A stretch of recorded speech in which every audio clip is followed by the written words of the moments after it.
and that too when I was in job. So obviously, at Devanshu and I, we keep discussing this, and that's what we recognized, even coming from small cities. Mentorship is really important, and obviously mentorship in India specifically, is often seen as not a very good term in terms of it's not about being coached or I mean, it's vast. I mean, if you actually try to define mentorship, it's vast because it's actually taking responsibility to transform, not just from the perspective of that. Okay, you're getting something out of it, but ultimately you also grow as an individual in the long run. Exactly. People like us who started, from humble beginnings. Obviously, what I think now we realize that we could have been at better places if we were coached well, right? Because there were not people around who could have coached us in the right direction. So obviously, it becomes important. Whatever experiences we have gathered, obviously, I mean, I must be of a same age group, I guess, of the audience we have here.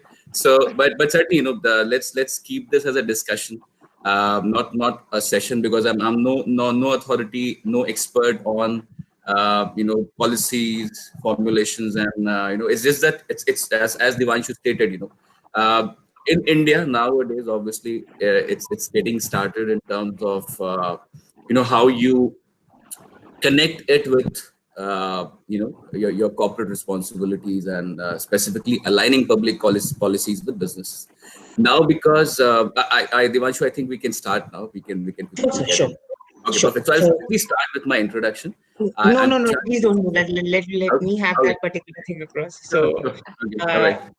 yeah. So before moving ahead and formally inaugurating this Wow Wednesday event, a flagship event of Jagran School for Public Policy and International Affairs, I, Dr. Devanshu Srivastava, the head for Jagran School for Public Policy, and moreover, a faculty of this particular team. It's my pleasure today to have for the inaugural session Mr. Prashant Srivastava, a CS and a law graduate, an accomplished legal contract management professional with more than 10 years of robust experience in end-to-end contract management, lead operations, risk management, compliance, policy formulation, and corporate risk. Prashant sir has worked with and managed legal and contracts team for some well-placed brands including Dell, CSC, Deloitte, and Ernst & Young. During his association with the mentioned organizations, he had taken over varied roles within contract management, legal operations, corporate compliance, transaction reviews. Amongst the pool of the youngest GCs and legal heads in country, Prashant sir is currently associated with Securitas India in the capacity of the Vice President. As a global leading security solutions company, Securitas India's with the Vice President, head of the legal and the corporate risk and management and the legal function for the entire group. Along with this, he also heads and sees the corporate risk and the policy structure management out there. So it couldn't have been a better day and a better start to this particular thing. So on behalf of our entire family, although yeah, a very small family now, but with association of people of a stature like yours, will certainly rise and grow ahead. Over to you, Prashant sir. And this would be an interactive session, so I'll keep on like posting the questions across. I'll also request the audience, if they have got any questions, they can just pop in that in the chat box. I'll take it, or as sir would suggest that after like small pauses would be there where you can unmute, introduce yourself, and ask that particular question. So without taking much of the time, I'll move now the handing it over to Prashant sir for the interview. Sir, please.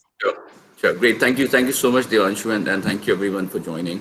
Obviously, I think it's a privilege for me and completely my pleasure to be a part of this initiative. Obviously, I know for sure that JLU has brought laurels already and done a lot of great things with its other courses. Obviously, since this is being started in your able guidance, Devanshu, I know for sure this is going to go, this is going to transform and going to the next level, because certainly the aptitude is not just about running courses, but doing it the right way, doing it the manner it is needed at this point in time. Because obviously, we get connected over LinkedIn. Because why I'm starting on this note is that, we actually have to see from uh, what exactly our purview is, right? Purview in terms of, see, it's not only restricted to that, okay, if you're a law graduate, you can do certain things. Or if you're in public policy courses, you can do only certain things, right? Because that notion is certainly, which is needed to be changed. Specifically, when you called out the organizations I've worked with, all those organizations, they are Fortune 50 companies. One thing remains common there is they're not worried about what sort of qualifications you have, but it's more about the skill set you derive over the period of time. So obviously, starting on that note, um, allow me to share a deck. Uh, I think I can just do a present now. Yes, sir. Present now. Once you can see it. Present now, and then you can select a window option. Sure. Can you see my screen? Yes, sir. Yes, sir. Okay, perfect. So as I stated, obviously, public policy specifically is a very vast topic. Now, it has to be, a vast topic and of utmost importance. Now, if we go back in time, even till a few years back, how it used to be seen as, it is something which is related to a job which government does, or bureaucrats do, or people who are trained specifically in public policies, appointed with government agencies, are going to perform this. But this is a totally different concept, which exists if you go and see in other countries, like United States of America or UK. There is an active participation uh, from the people, from businesses, to drive effective public policies, right? So we just want to start on that note. While you mentioned that, Devanshu, that we can keep the questions for end, but what I would suggest, I think it would be more interactive to have, in between, wherever you feel there's a question or there's an experience. Because I've been told that this is a group which is already aware about public policies. You have already studied it in your initial education. So feel free to stop me. Feel free to share an experience, because as I said, the idea is not to tell you about what public policy is. Certainly, we start from basics and we get to answer the questions what we want to answer. But more from the perspective that where exactly it is headed. What is your perspective when you have joined this course? What is your, I think, like, that would be a very valid question. Any of you, if you can just answer that, when you opted for this public policy course, what was in your mind? What was your thought process about why it's public policy and why not any other domain of education? Anyone? And as I said, there's no questions, answers. This is more of a discussion. So just feel free to add whatever you want, because there are no answers which are bad answers. There are no questions which are bad questions. So anyone just want to share, who has been admitted to this course. It provides us a platform to formulate and understand how the policies are formed. Sorry, you have to mention your name. I missed your name. Yeah. Hi, sir. I'm Smriti Panjwani. Okay, Smriti. I have enrolled in this master's course for public policy. I opted this course in order to learn how what points are kept in mind while policies formed for such a varied population of the country. Mm-hmm. So in the backdrop, we are going for this policy, not being in the forefront, but still contributing a large part. That's how. So basically, obviously, you see yourself who would be, after completing this, you might want to be engaged in, projects or processes where you get an opportunity to actually contribute towards policy formulation. So that, and obviously, this course is going to provide you with necessary, it's going to basically make you armed with the required knowledge and the processes what is followed at the public policy level. That's what you wanted to say, right? Yes, sir. Okay.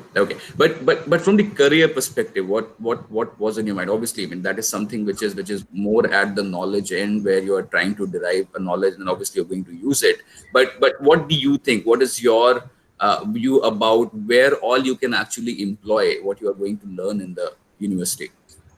The best career opportunity that comes to my mind is being a part of Niti Aayog, because it's a think tank for the country.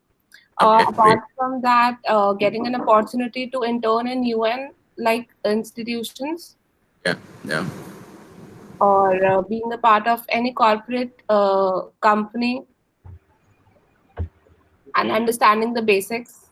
Yeah. Certainly, and I think like the two things you mentioned, with Niti Aayog and obviously, interning at UN. I mean, these certainly are the first things which are seen when it comes to public policy, or anyone else want to add to, what just mentioned. Any other answer? Okay, Abhinav, why don't you share your views?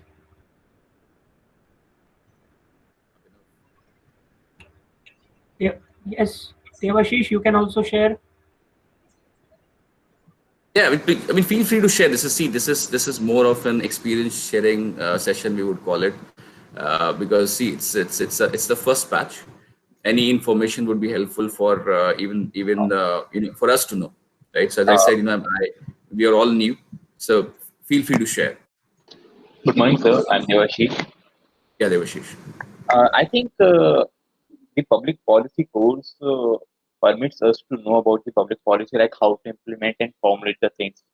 India is a nation where the Yeah, public policy bureaucrats and politicians control the policy totally.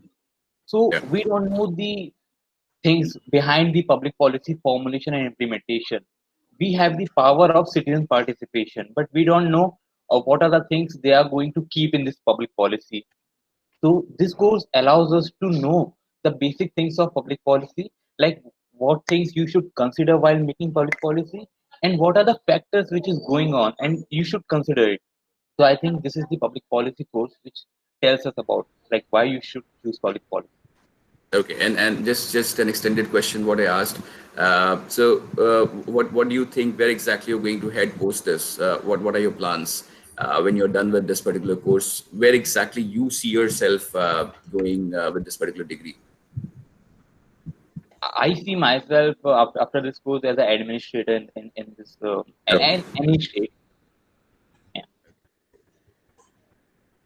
Great. So I think, and you touched upon a very, very good point, Devashish, is although all of us are somewhere connected to these policies formulation, but ultimately, having an understanding what all goes into, these policy formulation now, and specifically in a country like India, where, one decision can have a very wide impact on a group of people, right?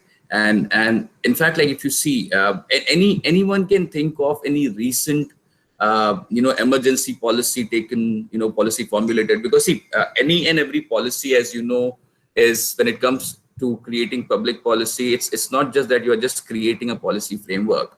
That can be derived out of constitution, that can be derived out of your legislations, judicial decisions, cultural requirements, specific sector rules, right? So it's not only about that one day you decide that, okay, I have to frame a policy, but it collectively gets done over the period of time. It's not a day's job, because obviously there's a lot of evaluation done from the perspective of what the patterns are. First of all, you actually identify a problem, right? Then you try to analyze that, okay, what are the alternates available, and accordingly, you proceed with the further steps with respect to policy formulation and going in the next level of implementation. And even post implementation, there's an assessment which is done, right? Because so that corrective measures can be taken. Anyone can think of any recent quick policies which you can actually call a policy, whether it was effective or not effective. Any information on that? Any input you want to share on that?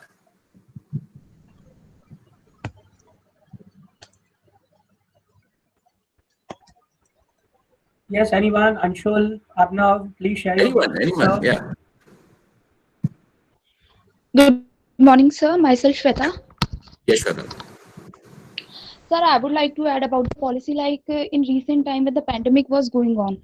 So there Yeah. was so much of like these masks and the syringes and these hospital waste. So the WHO has created the guidelines for the effective disposal of these things because it was estimated that if these waste are not kept under control and they are not Yeah. like disposed in a proper way, they are going to create a next health hazard. So the WHO created new guidelines and also to implement the Ramsar Convention sites more effectively. The recently the government on the administrative role defined new guidelines for the administrators as well for Ramsar conventions and the UN conventions. Mhm. And these are not basically the policies, but these are the framework and the policies that have enacted in order to implement the earlier policies more effectively. Yeah. Yeah. Yeah. Certainly, and it's a very, very. I think that's what I wanted to actually hear with respect to anything which is related to COVID. Now, as stated that there are certain policies which are created over the period of time. You have a committee which is created. They actually work on it. A commission is set up. Then obviously they work on bringing the legislation around those policies. But obviously there are certain policies decisions which are made. As a more of I mean, just to address a distress situation, right? Which we have recently seen during COVID. As you rightly mentioned, there were guidelines flowing from WHO. But see, the problem is that, okay, you can actually create guidelines and policies at, say, an international level by an international agency. But how does it fit in your country or say, for example, how exactly it fits in your structure? Now, because that becomes important to know. Why? Because there are different cultures we are looking at. There's no one answer fit for all kind of concept which can actually work at the policy level. And specifically in a country like India, where you are actually dealing with so many people, different culture, different societies, different income gap, age gap, right? So it becomes really important that any inaction around policies is something which can have like a very, very vast impact. So if you see this picture, this is related to a shutdown, right? So we are talking about the lockdowns. Now, if you see, the lockdowns was obviously while the general public, for layman, it is just like a decision taken to control the pandemic, right? But there was actually a lot of thought behind it, right? Why you are doing why you are getting into a lockdown kind of scenario, because ultimately it's certainly going to have an impact on your financial conditions of the country, right? But obviously when that gets weighed in terms of what we are looking at, right? So in generic terms, not getting into the greater details, but in generic terms, obviously at that point in time, that gets evaluated, that okay, whether it is necessary or not, right? So from that perspective, a lot of decision making done during the COVID, during the pandemic, right? Whether it was triggering an existing legislation like your Disaster Management Act, right? Or whether it was connecting it to what sort of punishment should be there, right? Under IPC or CRPC, what exactly would be triggered in order to ensure that people are following the requirements ensured in the lockdown guidelines, right? So from that perspective, those were the quick decision making, right? Obviously, no one was ready in terms of a lockdown policy. You cannot, I mean, there was not existing a lockdown policy which could have addressed this, but certainly there was a disaster management policy or disaster management act which was already there, which embodied in itself a lot of other measures, right? So see it from that perspective. Seeing it from that perspective, you'll actually get to know that it's not restricted to one particular domain. There are various angles. There are plethora of opportunities, right? So the objective is to tell you that yes, there are plethora of opportunities. Why? Because India is actually heading in the direction where you're going to become a superpower, right? You're going to grow at a certain rate, and we were growing, I mean, before the pandemic, obviously, but still, like, if you see, there are a lot of other good things are in which can be seen in future, which is going to happen. So from that perspective, if you see the model being followed in West or other countries, there's an active participation from people, from organizations, right, from businesses, so that actually the policies which are being made, they are well thought through, right? They are actually working towards the welfare interest, and not just from the perspective of creating a policy, or just not from the growth perspective. So obviously, it is something which is existing. Obviously, what you'll be doing is you'll be utilizing, observing, analyzing, and then coming up with things that, okay, while we have required required substances available which can actually support your policy formulation, but what kind of policies actually need, right? So, and that was clearly observed during the pandemic, that it was more of a need based rather than a planned policy creation, right? So similarly, the time which we are heading right now is going to provide a lot of opportunities in terms of specifically people who are trained on public policies, right? Who, because and I'll come on to that on the later side, in later slides, basically, what all actually you can see as part of your growth objectives, aspirations, when you are looking towards specifically public policy, right? So obviously, when you have your traditional aspects there, you become a bureaucrat, you become part of government associations, you go to UN, but certainly there are a lot of other areas which are going to open up in the coming time. And obviously, this is a very right time to start with a kind of course this is. So moving forward, let me know once you can see my screen moving. Can you see it? Am I on the same? Yes, sir. Okay, Yes, great. sir. Sure. So yes, obviously, as I said, all of us know what the basics of public policies are, but why we are discussing, so that we can actually connect it to the opportunities available once you are done with the completion of your courses, right? Now, what exactly it does when we talk about public policies? It regulates behavior, right? It extract taxes or impose penalties or impose cost, right? It distribute benefits. It is organizing bureaucracy, right? Taking strategic decisions about war, your defense strategy, or some combination of them, right? And how exactly you decide that, okay, you need a policy, right? You basically decide with respect to, okay, that you have identified there's a problem which exists. Now, if we have to take an example of one of the recent policies which is really doing well, is with respect to your and there's a lot of discussion going on with respect to the apps being banned, right? In China, all the Chinese apps were banned. Why? Because why do you think why that decision was taken? Anyone? Any idea why that decision was taken? Why was it important from the policy formulation perspective, from the national transnational perspective? Why it was needed? There was just an app serving a lot of people, right? Actually catering to a lot of needs. Scam Scanner was one. There were certain which were relevant also. Why they were banned, right? Sir, I would like to say here that since data is the new asset in this era, so apps are providing the data of the people of our country to the country which is do not have a good interest of our at their heart. Yeah. So by stopping that, we are also giving a message that we can take extreme steps to stop your adverse impact, adverse steps that you are taking against us. So we are deterring them to taking any extreme steps.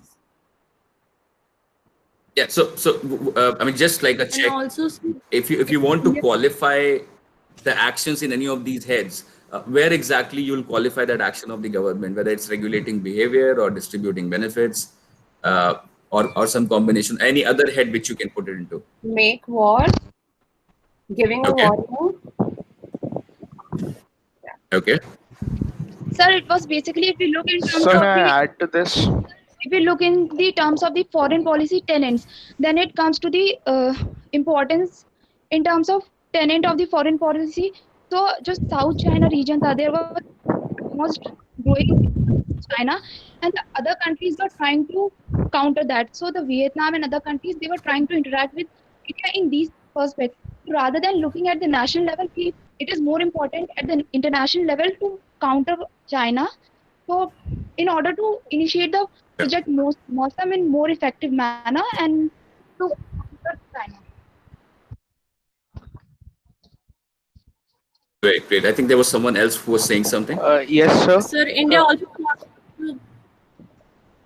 served as a very huge market for Chinese apps. So when there were disturbances, India wanted to give message. If you create disturbances in India, India also has authority to cut down on the huge economic return that goes from India to China. I feel that way. Perfect. Who was that? I'm sorry, I missed your name. Sir Sakshi Singh. Sakshi. Okay. And prior to Sakshi, who was talking? I think Abhinav. No, it was Shweta, sir. Shweta was there who answered. Shweta. Okay. Okay. Great. So Shweta. Yeah, and Abhinav, you may go ahead with your answer. Yeah. So I wanted to add that if you see the India-China relationship from the trade point of view, there is a huge disparity between the exports that India makes towards China and what China makes towards India. There are so many sectors, like if you involve the products required for infrastructure or the digital outsourcing, everything, the production from China inflows into India at a very alarming rate. And we are not yet prepared to face China like America in a trade war, and we can't retaliate against them openly on the defense front as well, because that is still there is still quite a disparity between the equipments we have and the arrangement we have on the basis of terrain. So what advantage we have is that Indian citizens are one of the greatest and the largest market available for Chinese apps, Chinese digital forums to work upon. And just based upon that, if we retaliate by banning Chinese apps, then like in case of apps like TikTok and PUBG, they are facing a huge loss, and it's a warning for them, because they were using the personal data of the people who were who didn't want their data to be used in such a manner and without their permission as well. So, sir, overall, because we have a history where it is known that data is nowadays the biggest advantage a country holds over another, because there is another form of warfare, which is the cultural warfare. So by interfering in the culture of another country, you can influence their politics, which has been happening in many forms. So this is my point of view. I think, answer is basically, these three responses have actually answered the overall intent behind policy formulation, right? So if you evaluate the answer related to, the trade wars, the answer related to, the data privacy issues, the answer related to the cultural, how you're capitalizing on a specific culture to derive benefit out of it. Now, and obviously, if you see all of these actions basically qualifies in these heads, either they are for the purposes of regulating behavior, distributing benefits, or organizing bureaucracy. Now app ban was one. What do you think? Was that like an immediate decision which was taken in a day, or it was a culmination of several representations? Why I'm asking this question is, do you think that there was an involvement from the general public, or there was an involvement from the corporates in it? How exactly you think there comes a another app which actually replaces it immediately, right? How exactly you think that while the nation have acknowledged, people have acknowledged, and the families, people have realized this is not good to be used. This is actually playing with the time. This is actually impacting the mental health. So all those representations were already done. There was a participation from people like us who stated that yes, this is not good. This needs to be, and at the same time, if you see, there are several aspects related to this particular action where the government came up with this thought that okay, this is something which we are going to now you had a law which existed when you specifically talk about PUBG ban, right? So there are provisions within IT Act which was being violated for quite a long time, right? So there was a regulatory violation which was looked at. At the same time, there was a cultural gap which was coming up. your time, which was supposed to be utilized in constructive efforts, was being channelized in a different direction.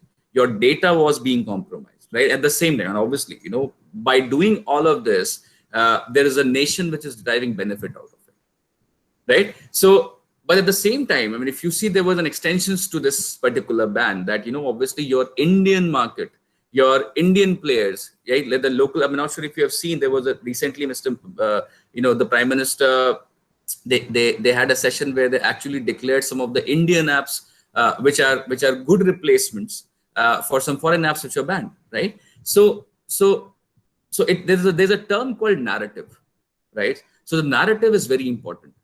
Few days back, I was actually watching a video which was talking about the narrative the industry plays, the movie industry plays, right? Whether it's Chinese film industry or Bollywood movie industry or Hollywood. China and the likes of United States, they are actually driving their narratives, right? Because it's a policy framework which is being worked upon. Their movies are exhibiting that, so if just imagine a movie like, Transformers, or a movie like,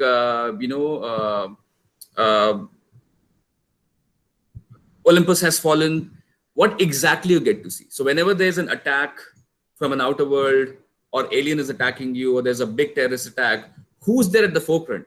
The key decisions are being taken at the White House, right? That's what is shown. If you see the Hollywood movies, that's what is shown. The narratives, and you'll be able to derive the narratives, how it works, right? So you see the visuals that, okay, White House, there's a president who's on the forefront. The decisions are taken at the White House level. That means the apex institution at the globe level becomes White House. The apex most important person becomes becomes the president of United States of America. And then you have superheroes who are actually, specifically from the West, who are actually protecting the generations and the citizens and the nations. The idea is, if you see, there's a narrative behind it, right? How exactly you are driving a narrative, because your narrative decides what kind of policies you are formulating. Now, when you get an opportunity, right, think from that perspective, not just from the perspective of that, how it changes the society, but how it makes your life also easy, right? If something like as common as on a bus stop, right? I mean, if you go to Singapore and other countries, you have buses who are created in a way when a handicapped person can actually board automatically, immediately, without any assistance, right? Someone identified that as a problem. If you see, there was a problem that, okay, we wanted to make things easy for people who are specially abled, right? So then there was a policy formulated.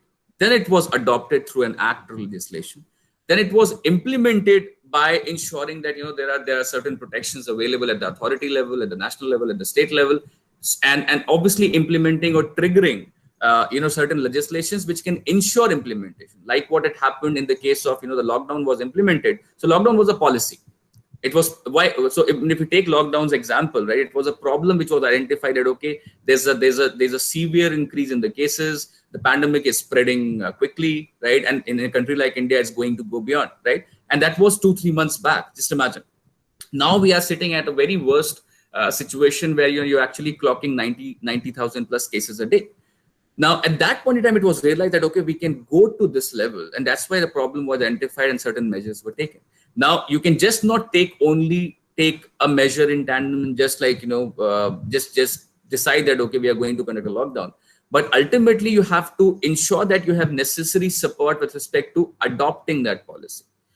Whether you need a legislation to be created, right? If not, if a legislation exists, what all you need to actually trigger that legislation, like what had happened in the case of Disaster Management Act, right? Followed by, once the decision came, the notifications issued, orders issued, that, okay, there's a lockdown which is going to happen, these things are going to be closed. But what happens if it gets violated, right? So then there was a fear which was instilled through Section 188, stating that, if you're in contravention, you'll be booked for this. There would be an FIR, right? And that's why Disaster Management Act was implemented.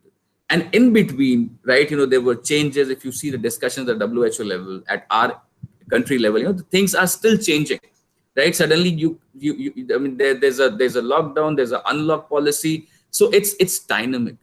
So the idea of connecting it to, the recent changes, I mean, we really don't have to go in past. You can realize the importance of policy making just by looking in, like, for last 2-3 months, the changes what have taken place in India, be it banning apps, be it, cutting ties with China, be it taking actions around how to control the pandemic, right? But if you see, all of it actually gets summarized in this particular slide, where what exactly is doing is covered on your left hand side, and how exactly it is being done is covered on your right hand side, right? Any question before we move forward?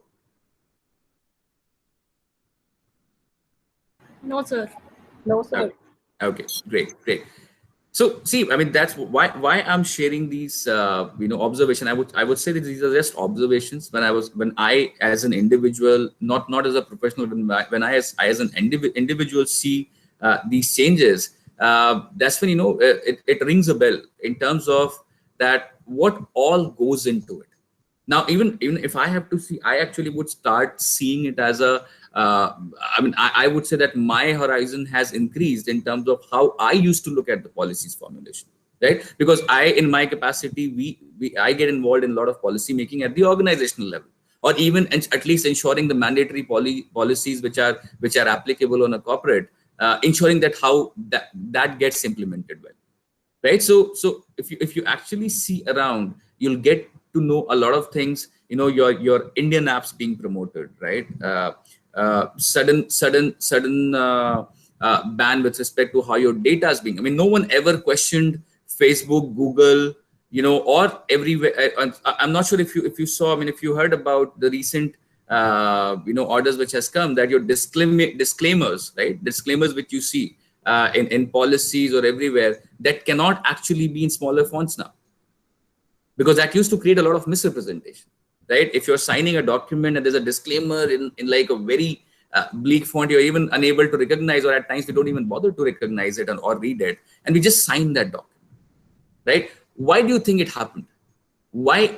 How exactly government decided that it was there, right? It was for, I mean, since I started reading those policies, I know for sure it has been there, right? Why after so many years government decided that no, this needs to be increased, the size of the disclaimer needs to be increased? Because there was a problem which was identified, right? So in a country like India, or for that matters any system, there are a lot of problems which you can identify on a daily basis. You can actually work towards providing your suggestions, right? So PUBG ban was not a decision taken in a day, while obviously some part of it gets clocked by the government of India also when the revenue comes, right? It's not just that it's all going to the Chinese market, but obviously they realize that a large number of youth is just dedicated to PUBG, right? They're just spending a lot of time there. Their constructive time, right? So there were representations were being made, several returns were written to the ministry, and accordingly that happened.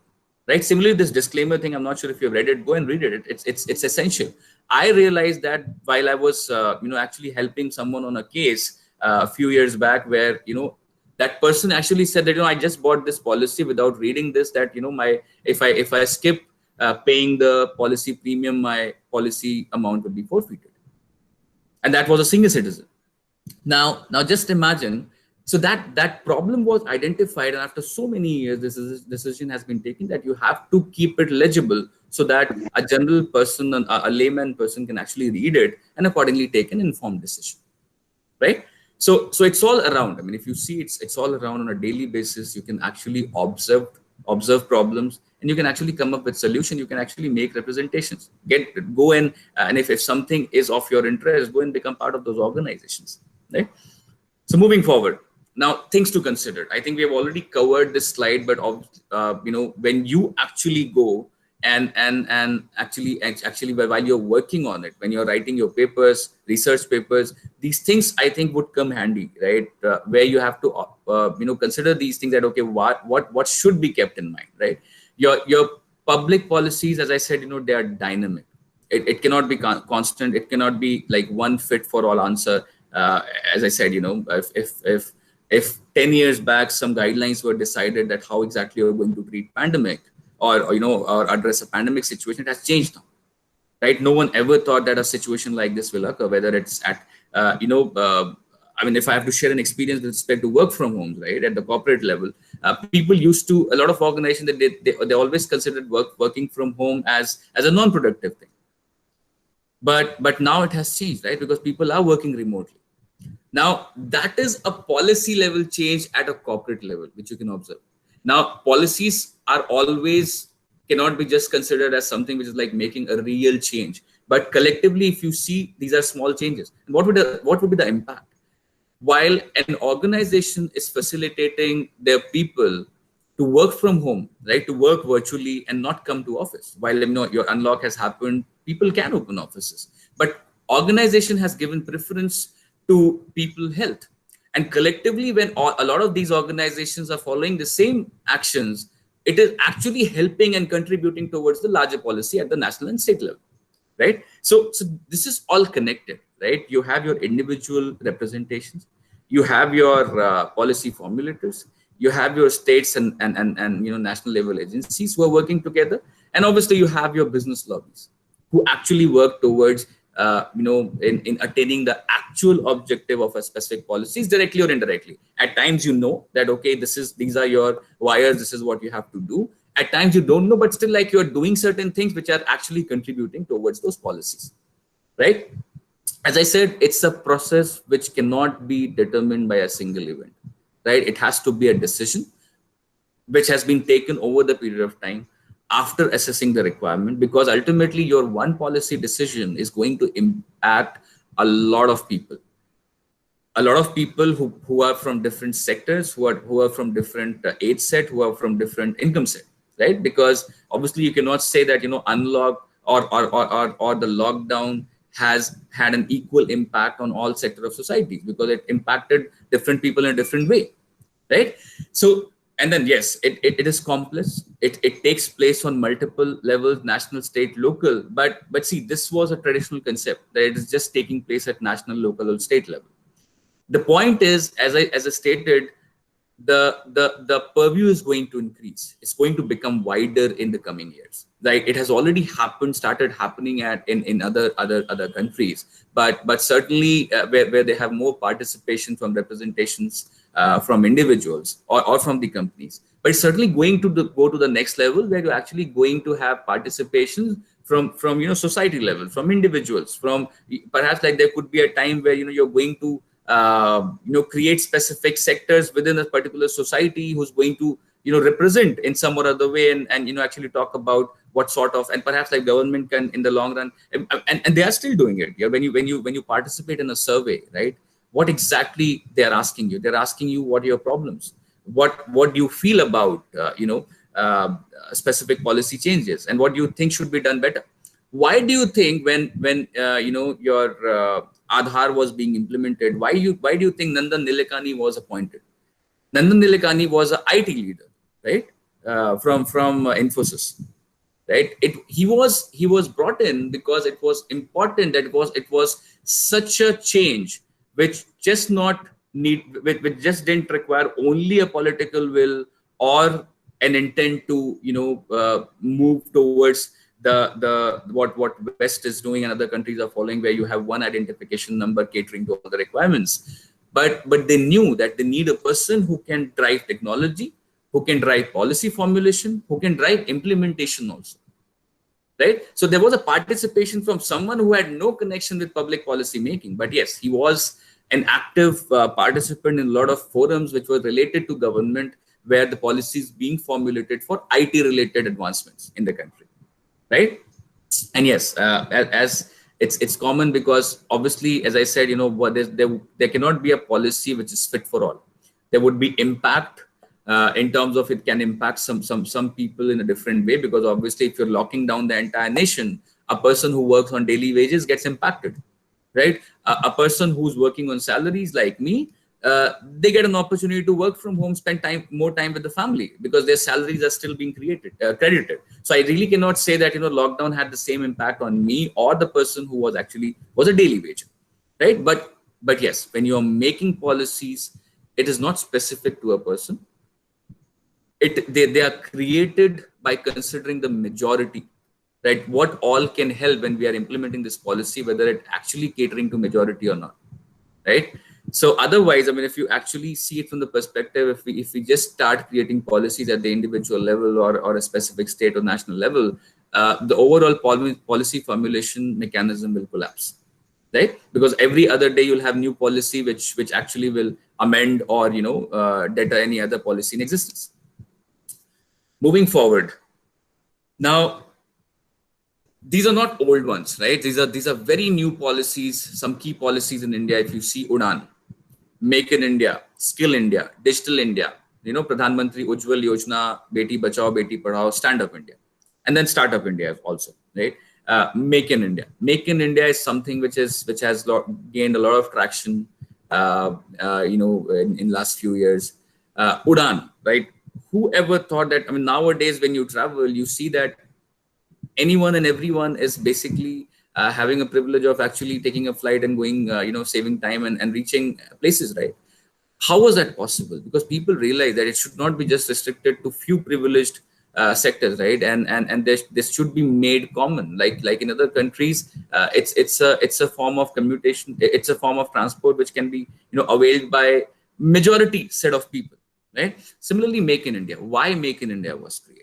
Right? Because the intent was that, yes, we have to ensure you have to avoid brain drain, right? To avoid your people moving from one country to another just in the search of better opportunities and occupations, with an objective to grow India's narrative, right? With an objective to ensure that we are making more and buying less, right? And obviously, I mean, that would have a far-reaching impact in terms of employment generation, in terms of stabilizing your economy, in terms of your cash flows, right? In terms of creating your image, obviously, excluding the benefits which the economy is going to derive. Certainly that would be there. But if you see, I mean, it's more from the perspective of a narrative of the nation is being actually promoted by these key policies, right?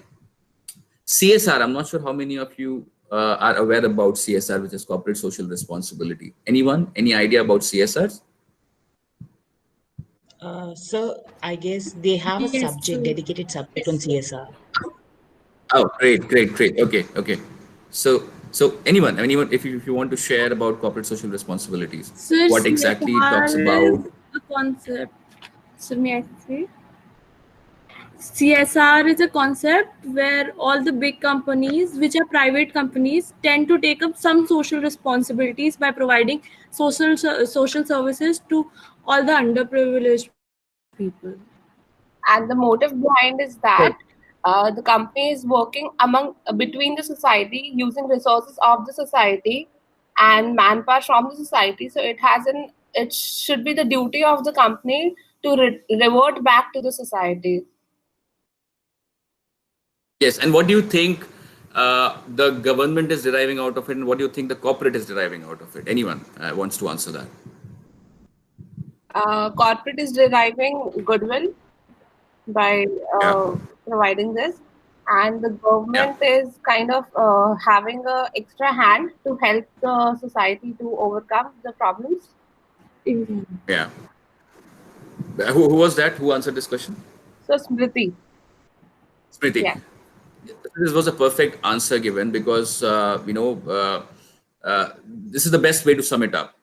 Corporate is deriving goodwill, obviously, because every organization, every corporate these days, they want to be seen as responsible citizens. Because if you see, a corporate is also a citizen, right? That's an independent citizen as per the laws of your country, which is Companies Act, right? They are as good as individuals.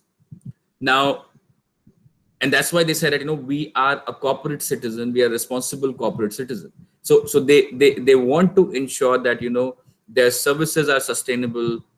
They are focusing towards emission norms, or they are carrying out their activities, which is not only from the perspective of generating revenue or income, but also from the perspective of ensuring that they are participating. And the very good answer was that you said that the government gets a helping hand. Why? Because obviously government just cannot do everything at their level, right? They need players. They need players to do it, and who best than the corporates, right? Because you have so many corporates who are clocking so much revenues, ultimately just going to their bank accounts, and not being used for the actual developments, right? So the kind of money the corporates have, obviously, if every corporate start using it towards the right direction, you'll be able to garner a greater change in the society, right? And that's when they realize that yes, how exactly that participation can happen, right? And that's when they came with Schedule 7 under Companies Act, which decides that all, where exactly you can spend and you can qualify it as a CSR. Now it's a mandatory obligation for companies to perform CSR related obligations, right? You have to spend certain amount of your yearly revenue towards CSR, right? Which becomes important. And obviously there are organizations who are actually doing it religiously. And I will tell you, this is another area for you, like public policy graduates, public policy, people who are trained on public policy. You won't believe companies like Jindal, companies like JP, right? Companies like HCL, Dell, they have separate teams across the globe who are just taking care of corporate social responsibility, right? With huge salaries, right? With huge benefits. Why? Because it's an essential part for them, right? They are the ones who are the connect between the government, right? They are the ones who are the connect between the government and the, and the policy formulators, right? So obviously, while government has specified that yes, this is what you have to do, but there are a lot of other things which can be derived when you're actually appointing teams, creating teams, because obviously a corporate just suddenly cannot decide, okay, I have to spend this money.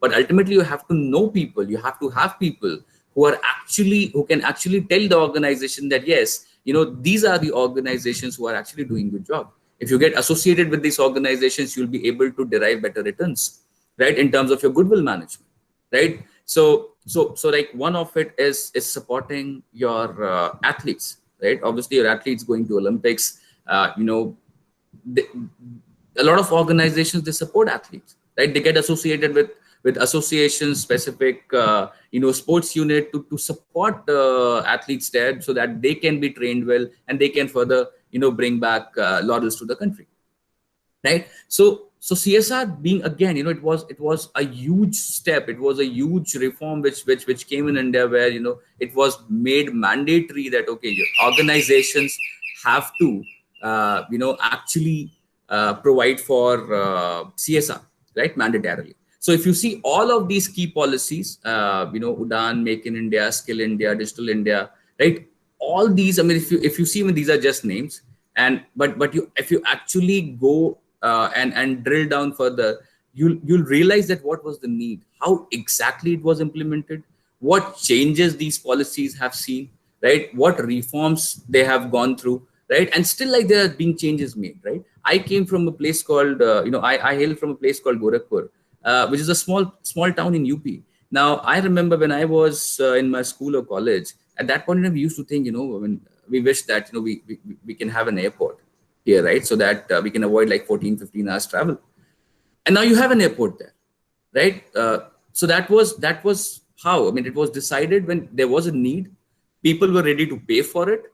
All what you needed was an intent and a policy and an implementation, which happened. Now it's running good, right, for last several years, right? So think it from the perspective that it's going to grow. It's going to grow, and corporates are being just utilized. I think it's like just 5 to 10% of the utilization is being done from, if you actually compare in terms of how much they can be utilized when it comes to policy formulation, right?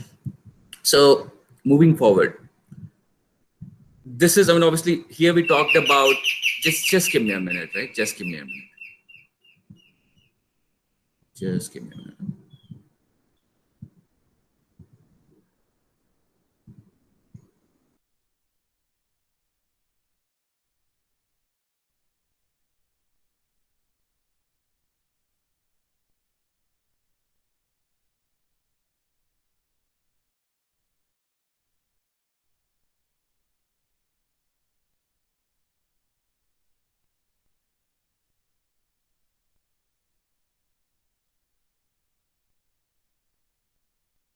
I am really sorry for that. Can you hear me?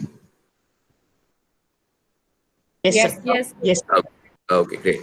And can you see my screen now? yes, Yes, sir. sir. Okay, perfect. Sure. So here we talked about the policies which are very recent, which all of us have heard about, and we have actually realized the value of these policies also. Now, moving forward, I mean, if you go back in time, and you see that these were the policies that have changed India a lot, right? And when you have time, you actually go and read about these policies, which actually later transformed into specific legislations. But certainly were derived from by a need, and that's when the commissions were made, the committees were made, who actually worked on these policies. And further, obviously it got created in specific act, right? Insolvency and bankruptcy code is one, right, which has demonetization. A lot of questions, a lot of discussion happened over demonetization, whether successful or not. Certainly is questionable. But these were certain start, because see, as I mean, we also have to see not everything can go right when you are catering to a country as huge as India. Not every policy can go right, but certainly if you see, there is some impact for all of these policies, right? There are a lot of people who have benefited, there are a lot of people who have questions, right? So these specific policy, if you see FCR, Foreign Contribution Regulation Act, because there were a lot of money inflow from different countries, so they needed that, okay, there should be some um, you know uh, some regulation put in place which can actually control how exactly that transaction happens. Your FDI regulations, right? Easing FDI regulations, ensuring that what percentage of business can be acquired or owned by a company, by an entity which is an outside entity, right? Because otherwise what will happen, we'll end up, I mean, if we get into a very liberal policy of allowing everyone to come to India and invest or take ownership, we'll again go back to a situation where an East India company came and just ruled on us. Initially they came on the pretext of doing business, but later they ruled India. So there is a historical aspect associated to every policy. Policies grow over the period of time, the needs change. Obviously, the policy formulators, what they were discussing 10 years back or 20 years back, they're not discussing that now. There were a lot of policies which were in progress, which were still being considered to be tabled before the parliament. But now those have been halted for now. Why? Because they have other important things which they didn't foresee for them to address now, right? Your RERA Act, I'm not sure how many of you know RERA. So RERA controls basically the real estate, right? Because there were a lot of irregularities within real estate, right? Your Aadhaar again was, it's easy nowadays, right? No one ever thought that a country like India can actually have one unique ID system which can be connected to all the portals, all the forums, and then it will make your life easy, like you have in US, right? Social identification number, just by using social identification number, you can actually see their entire history. Although I mean there are again aspects to it which talks about privacy issues, which talks about government is peeping into your privacy, and they can actually take care of data. But ultimately, you have to just see it more from the perspective, while we have to be critical as policy formulators or policy receivers, but at the same time we have to see the benefits you're deriving out of it, right? Any questions, any inputs, any experience you want to share before we move forward based on whatever we have discussed so far? No, sir. Okay, Sir, I have a question sure. for you. Sir, while the policy formulation for the first lockdown after COVID-19 Yeah. was in motion, do you think the legislators missed a beat? Because at that point of time, there were, as you might know, many cities that were isolated from COVID that time. They did not have any case of COVID, but sir, they were also forced into a lockdown. And recently, we heard the news that our GDP has stumbled a lot and has lost by 23.9%. So, sir, do you think that it is is a miscount on the part of legislators to enforce a complete lockdown on the entire nation when we might have made it a more systematic one? Okay, very good question. And if I understood right, uh, how effective our policy formulators were when they took decisions with respect to the lockdowns and controlling the pandemic, and obviously that had a far-reaching impact on the overall financial condition of the country. Was that your question? Yes, sir. Yes, sir. With regard to the industrial sector and working Yeah, population. Yes. yeah. See, I mean, in the initial slides we discussed, right? While again we can be critical in terms of a lot of things, that how exactly it should have been done. uh, you just imagine you just had two frameworks available at that point in time, right? I mean, if I have to actually be the government's advocate here, right? I mean, and let's open this as a more of a discussion format rather than me answering that question. But I'll just put my perspective, and then we can open it for other members to share their inputs with respect to this particular, because it's a very pertinent question being discussed a lot, and I'm glad that you brought this question, right? My perspective there is that obviously in a situation like that, no one ever thought, right, in their wildest dreams, that a pandemic like this can occur. Right now, people are saying that yes, every 100 years there's a pandemic, but no one ever thought that something of this sort will ever occur, right? Same was the case with the government at that point in time. Same was the case with the WHO at that point in time, right? Because and with India, right? If you remember, there was initially when it started, there were only 250 cases in the entire country, and the entire country was locked. People were scared to go on roads, right? People were scared to order from outside. Why? Because they thought that it's serious, right? It can actually kill you.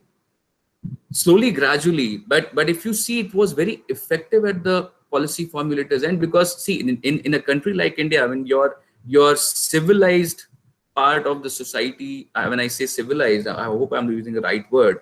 When I say civilized, I'm more talking from the perspective of what kind of social background you belong to, right? What kind of financial background you belong to. People at our level, people like you, people like us, we can follow guidelines, right? It's easy for us to ensure social distancing. It's easy for us to ensure, but just imagine a slum in Mumbai, right? Where people are living in inches. They really cannot have, I mean, the basic hygiene levels are not there. That risk always were there with India, right? And I think government possibly, you really cannot, because again, with India, it's not about a specific set of minds you're dealing with. There are different kind of cultures, different people. There are people who believe in virus. There are people who don't.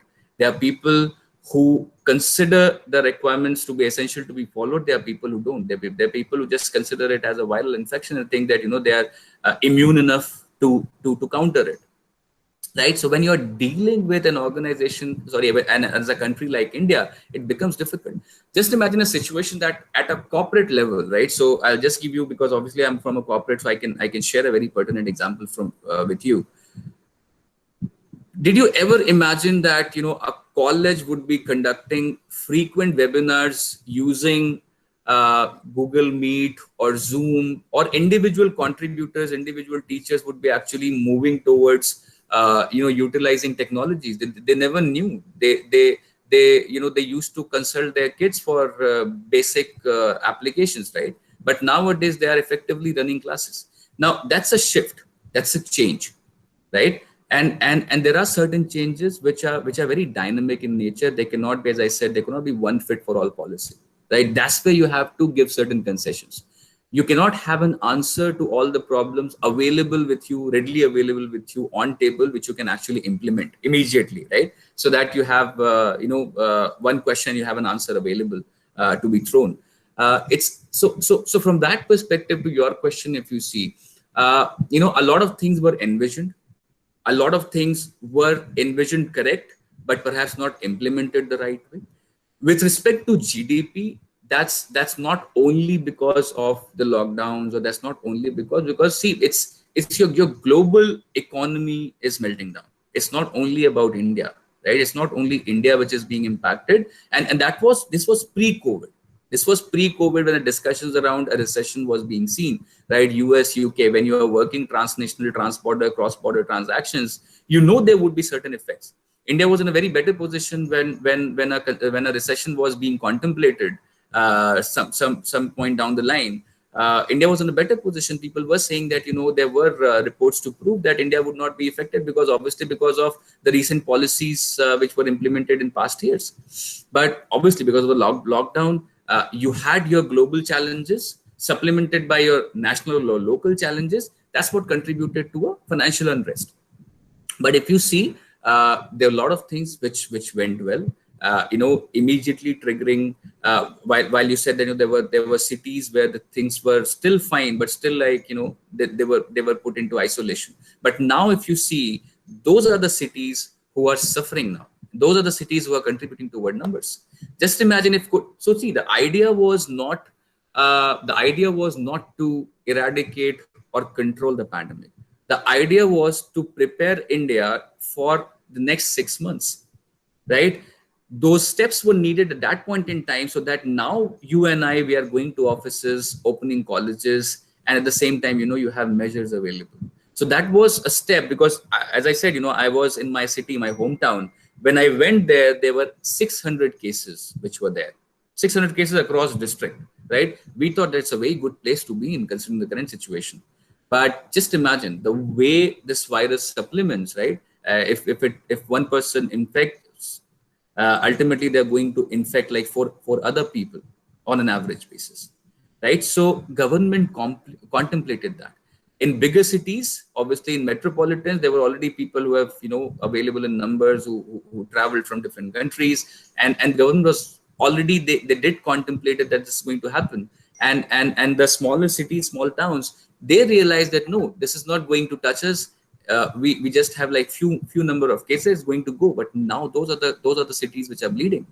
In my own city, when I came back at that point, I think there were some 2,000 plus cases in a city, in a city like that. So it's going to supplement, right? It's going to increase much more. So if you actually connect it, and that's what I said, you know, don't just see a policy's effect just from, you know, the perspective of what is happening right now, right? A policy gets evolved, though the results are observed and seen over the period of time. And once the policy's objective is derived, that's when you actually do an analysis whether it worked or not, right?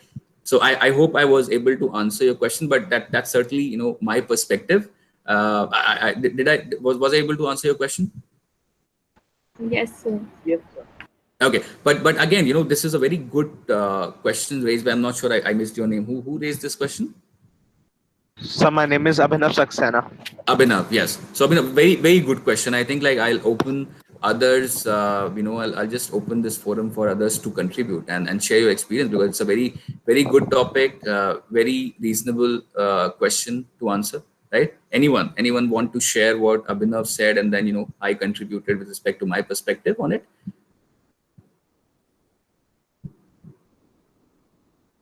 Anyone from the faculties? So may I ask you something? Sure. So hello, this is Raguraj. I'm a faculty member here. Yes, Raguraj. So sir, since you have been associated with the corporate sector, I just want to ask you that what more economic reforms is the corporate sector hoping in the coming years? Okay, great.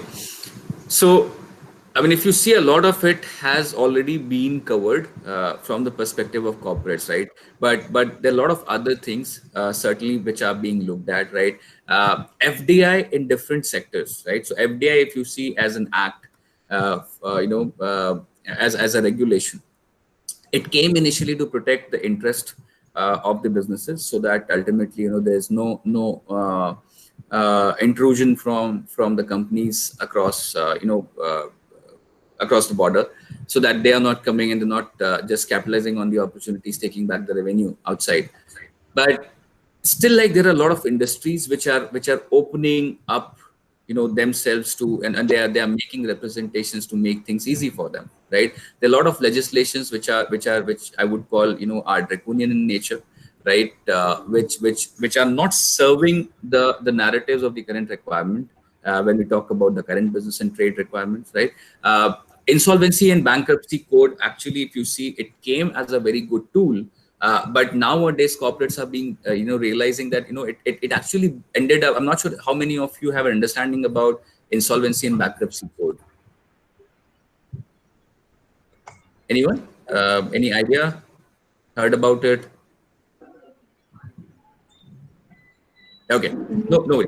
So basically, obviously, it's a insolvency and bankruptcy commission, basically, which deals with, and you have authorities like National Company Law Tribunal who drives it along with the Ministry of Corporate Affairs. So the objective of the code is obviously to provide a revival, reconstruction of the companies in distress, ensuring that the companies are getting opportunities to recover, but also what it provided for recovery of pending payments. Now what happened? A lot of organizations, they started using insolvency and bankruptcy code as a recovery tool rather than a reform tool, or rather than a restructuring tool.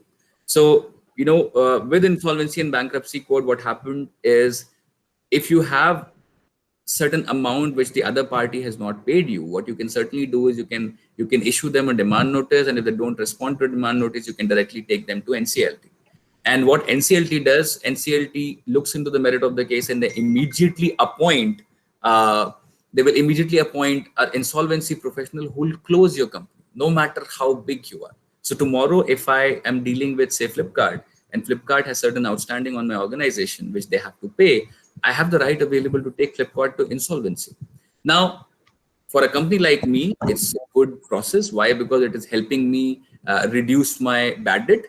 But for a company like Flipkart or the company like Amazon's, who know that they can immediately pay that amount, but just because certain dispute, they were not doing that. But that should not provide the the legislators to put them for a liquidation process, right? So obviously, so your insolvency and bankruptcy code, while it is helping, it is being seen as something which is not very good, because obviously if someone can take you to the courts just for, say, like 1 lakh rupee amount. But obviously, as I said, during the COVID, what happened, and again, I'm digressing from the question asked, but I'll just tell you because it was a question which was asked. So a lot of these the legislations or the acts which I mentioned here, they were modified during the COVID.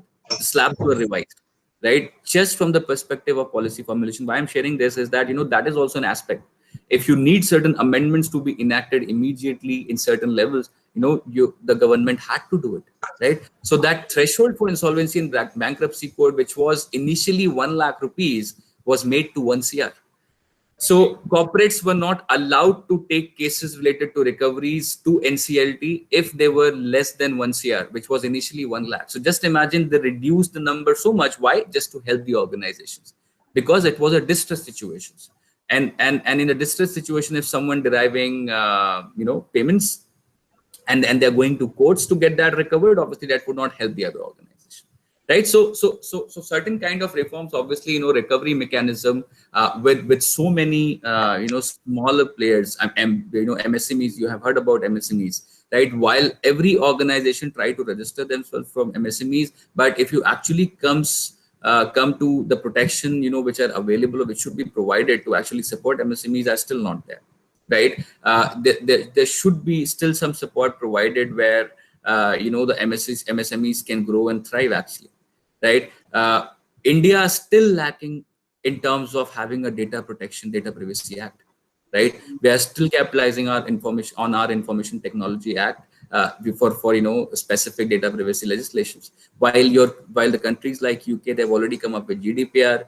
US already had their data protection regime, export control laws, right? But with respect to India, we are still not. We still don't have a data privacy regulation in place. It's still not finalized, still not enacted. There's still a commission made. Things are still being discussed, right? But in a country like India, from a corporate perspective, I certainly would look towards that as a legislation which should come as soon as possible. Why? Because ultimately we are dealing with a lot of risk, right? Dealing with a lot of risk from the perspective of data which is being shared. And just imagine during the COVID, with people working remotely, there are so many hostings done for the data, data being saved on systems. So there are a lot of options available for the hackers and the people who breach data privacy. They actually can misuse that data. So obviously, data privacy is something which becomes really important from policy perspective. And I specifically look at corporates which they're going to see. You still have legislations which are very time consuming, right? And Companies Act has already reformed. So initially, when in the initial years when you used to incorporate a company, that used to take like close to a month to incorporate it. Nowadays, you can actually create a company within 7 days. You have concepts like one-man company, where one person can go ahead and create a company. You really don't need a lot of people, right, to incorporate a company. You have limited liability partnerships. So obviously, a lot of changes have happened, but there's still a lot of processes which are very time consuming from the ease of business perspective. And that's why there's always a lot of focus, in terms of which state is better from the ease of business perspective, which country is better from the ease of business perspective, because ultimately your regulations drive it, right? If your regulations are too bureaucratic, right, where you have to follow a lot of processes to get something done, right? So one very basic example is background checks, right? So the organizations, a lot of the organizations, they do perform background checks. Now the background check process is a lengthy process.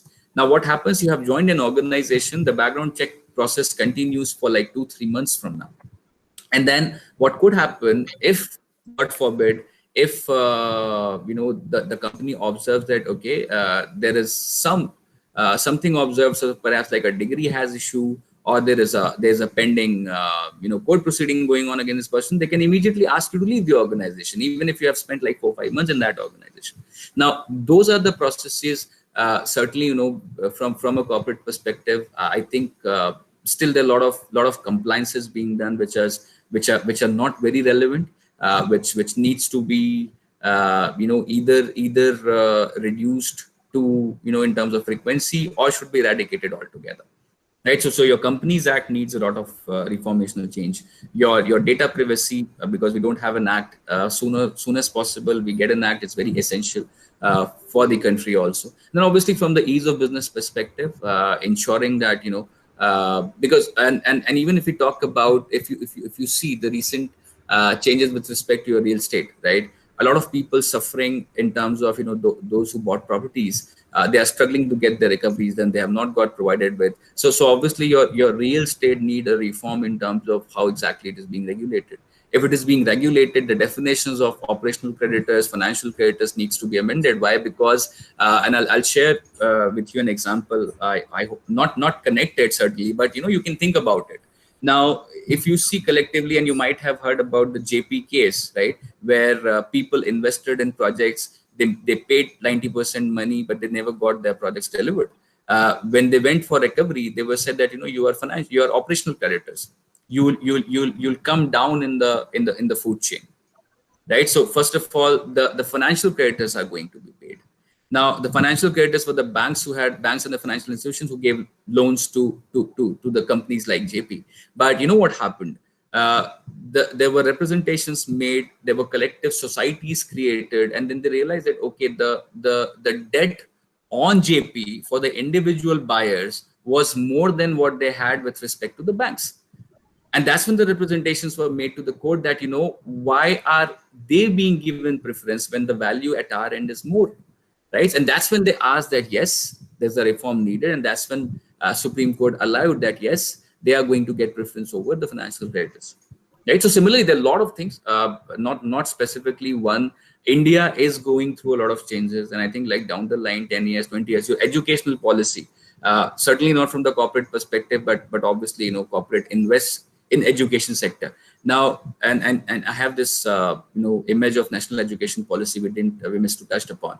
Now, how many of you think that, this national education policy, which was being worked upon, and the educational policy changes which have been implemented was necessary in India, considering the kind of education we have seen? Do you think it's relevant? Do you think Sir, it was? Yeah. Yes, sir. I feel it was really necessary for a change. It was high time that India needed a change in education system. As it is, we had always in Indian education system, we had always been taught about learning things and just implementing, but we were never given chance to experiment those things on our own. I feel when there's a wide variety of subjects given in front of you, you learn to choose things on your own, and that makes us more independent and innovative at the same time, which was lacking in older education system. Certainly, certainly. Anyone else? Anyone else want to add something to this? What benefits you see from? I mean, if you have to see it from the nation's perspective, what do you think all it can help with respect to involvement at the corporate level, at the organization level, at the government level? What opportunities you feel are there with respect to this change? Good morning, sir. My name is Sutranshu. Yes, sure. Sir, I would like to say, sir, skill development is the most important thing for nowadays, because as a person is more skilled, then he can perform certain tasks which are required nowadays in corporates and many sectors across the country. Because skill development is a part where we can say the overall development is more than only learning and implementing, just writing things on the paper and just giving exam. Because if you don't have any knowledge about it, you can't do anything about it. Yep. That's it. Yep. I would like to add. No, good addition. So obviously, if you see it, yeah. Anyone else? I would like to add that it would also avoid brain drains to the other countries. Certainly. So if you evaluate, our education system, the system what we have followed, and what we read in schools, that was you actually have to wait to complete your formal degree to be ready to earn, right, or to have a career, or to start a company. Now with West and other countries, what happens is that because of their vocational courses, a guy studying in class 8th is helping the states and the nation in drafting maths paper for their LSAT tests or CSAT tests, right? So in US, actually, there are maths Olympiad conducted. The winners at the school levels, they help the country in drafting those questions, which basically are used by the entrants to get qualified to be a graduate when they take admissions, right? So don't you think that can be done in India? It can be done in India, right? Don't you think that why do you have to wait to complete an engineering degree and then be eligible for a software kind of profile in a corporate, or even for that matters to code, right? So why other countries were able to produce better companies like Apple, Dell, why those companies were not created in India? It's just because our education system was not such, right? It never it never encouraged for everyone. What was important is that you finished a formal degree, then decide what needs to be done, right? A lot of people, they're still not clear in terms of where exactly they're heading. So from that perspective, now what exactly it's going to do? Why government suddenly decided that okay, education policy needs a change? They decided why? Because they know for sure the people are not ready. The problem of brain drain, the people are not employable, right? There are a lot of engineers who are passing out on a daily basis, but how many of them are actually employable, right? Because they're lacking vocational training, right? They're wasting a lot of time to actually be ready to acquire a skill and further implement it. Now with the vocational training coming in picture, now just imagine it's going to give a boost to your employment sector.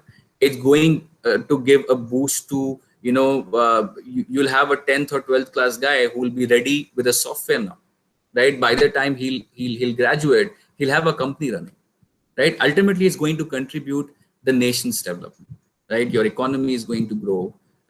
There are more and more people who are going to stay in India, work towards India's development.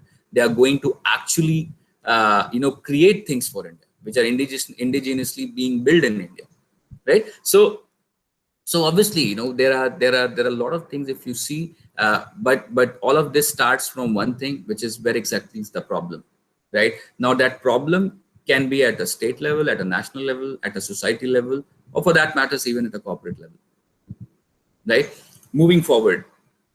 So now, a very pertinent question: why I am here, right? So obviously I'm from corporate. My objective specifically was to, you know, while we discuss these things, to tell you that, see, this is not just restricted to bureaucracy. This is not just restricted to government departments. India is yet to see a sudden shift, a sudden change where there is going to be an active participation between corporates and the policymakers, right? That has already started happening in other countries, which is obviously going to happen in India soon, right? So that's an area where you can actually get involved and think from that perspective, right? Be open to that. Be open to that. As I said, you know, there are a lot of organizations who are having dedicated, you know, corporate social responsibilities team, huge team, who are just dealing with, you know, what organizations to follow, what organizations to invest in, what organizations to support. And these are the people who have experience in policy making, right? They have this passion about, you know, social change, and they are ensuring that, you know, they are moving corporates to get those things done, right? So as I said, integration of policy and politics is the sine qua non of success. Sine qua non is very important, right? So just as the policy experts must have an aptitude for politics, the political experts must also have an aptitude for policy, and both need an aptitude for business, right? So if you connect all of your policies, somewhere they are related to deriving some business specific opportunity, importance. Why? Because ultimately that's going to drive the revenue.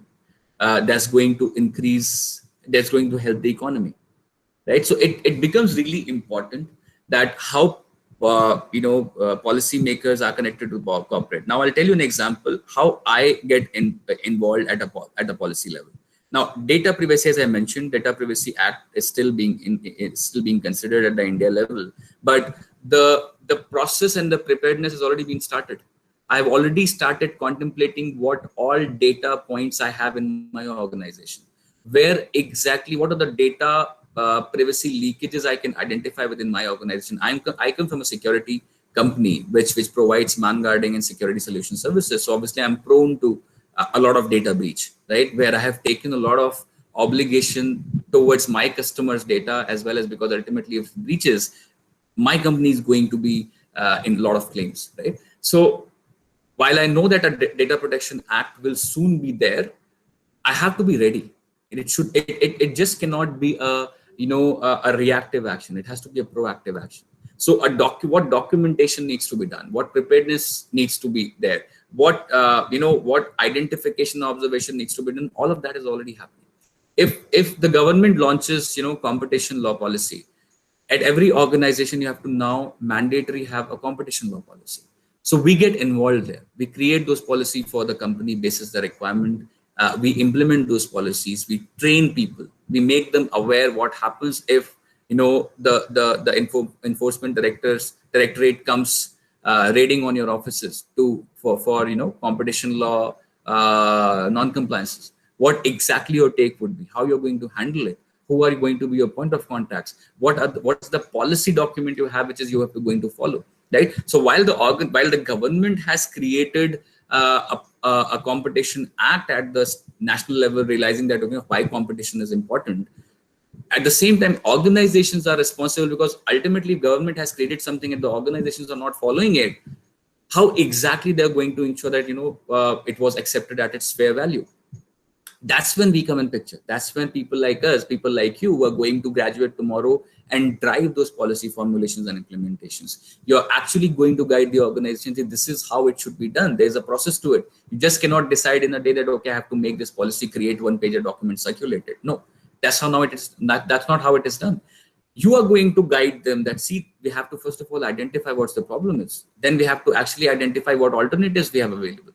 Then you have to do the groundwork before implementing it. Once you have implemented, you have to ensure that there's a tracking model available.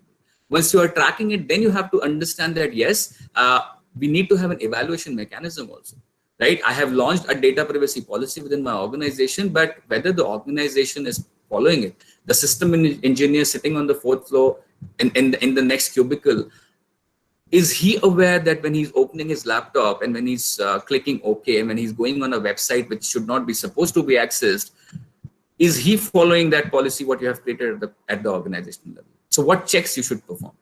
As the first thing you have to do, you have to connect with your IT and you have to tell them, see, these are the restricted websites. You have to ensure that these are being blocked from the systems. There could be a possibility there would be someone who would like to bypass the system, but they would not be able to do it because you have systems in place.